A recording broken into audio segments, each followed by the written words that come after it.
Welcome back in another video on the Slee and Wheels. Before the video start, channel subscribe and like the video. Okay, ready for start the video. Ford Trimeter 1926, the tin goose that changed aviation forever. Introduction, a new vision for the skies. The 1920s were an age of innovation and daring. Airplanes were still relatively new, and for most people, flying was a dangerous stunt, not a practical form of travel. Planes were fragile, built from wood and fabric, and often unreliable. But in 1926, Henry Ford, the man who had already transformed the automobile industry, set his sights on the skies.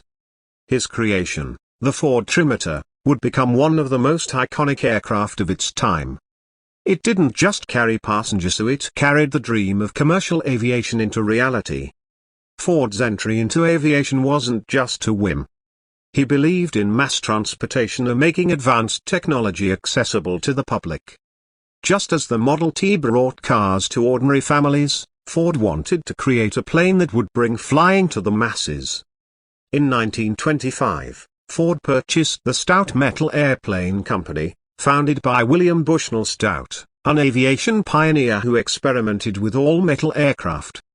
From this collaboration came the Trimeter, first taking flight in June 1926. Its design was revolutionary for its time. The Ford Trimeter quickly earned its nickname the Tin Goose. Its most noticeable feature was its corrugated aluminium skin, which gave it strength and durability.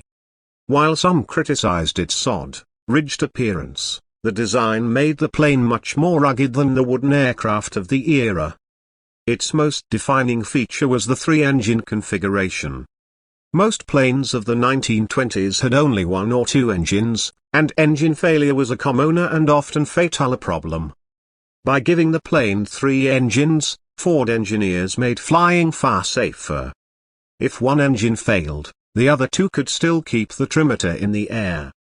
This was a powerful selling point for both airlines and passengers. The Trimeter typically carried 8 to 12 passengers, though later versions could seat more. Its range was around 500 miles, with a top speed of about 135 miles per hour, 217 kilometers per hour, impressive for its day. For passengers in 1926, flying in a Trimeter was unlike anything they had ever experienced. The cabin was simple but comfortable, with padded seats, windows, and enough space to move around. There was even a flight attendant on some services, something that would become standard in later years. Flights were noisier. The roar of three radial engines filled the cabin, but passengers marveled at the speed. What once took days by train could be done in hours by air. For many, their first flight in a Ford Trimeter was life-changing. The Trimeter quickly became the workhorse of early airlines. Transcontinental Air Transport, TAT, co-founded by Charles Lindbergh, used the Trimeter to create one of the first coast-to-coast travel experiences in the United States. Passengers would fly part of the journey in a Trimeter, then continue by train, completing a trip across America in just 48 hours, a breakthrough at the time. The Trimeter was also used by Pan American Airways, helping establish routes to South America and the Caribbean. Its reliability and ruggedness made it perfect for pioneering flights into remote and undeveloped regions. The Trimeter wasn't just a passenger plane, it became a symbol of exploration. In 1929, Admiral Richard Byrd used a Ford Trimeter, named the Floyd Bennett, for his historic flight over the South Pole. This cemented the Trimeter's reputation as a reliable aircraft capable of great feats. It was also used in rescue missions, freight hauling, and even military service. The U.S. Army and Navy operated Trimeters for transport and training, further proving its versatility. Between 1926 and 1933, Ford built around 199 Trimeters. While production numbers were modest compared to Ford's automobiles, the Trimeter's impact was enormous.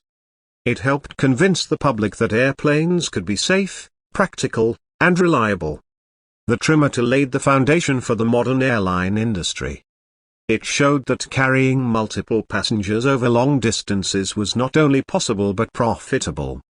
Its design influenced later aircraft, including the Douglas DC-2 and DC-3, which would dominate aviation in the 1930s and 1940s. Remarkably, nearly a century later, several Ford trimeters still exist, and a few remain airworthy. These aircraft are treasured pieces of aviation history, flown at air shows to remind modern audiences of the courage and vision of early aviation pioneers. Seeing a trimeter take to the skies today is like stepping back in time to aviation's golden age. The Ford trimeter was not the fastest, the largest, or the most advanced aircraft of its era. But it was one of the most important. It bridged the gap between experimental flying machines and the reliable airliners that would soon follow. Henry Ford's Tin Goose proved that aviation could be safe, accessible, and even profitable. It brought ordinary people into the skies, inspired exploration, and shaped the future of air travel. The Ford trimeter of 1926 wasn't just a plane, it was a promise. A promise that flying was not just for daredevils and explorers, but for everyone.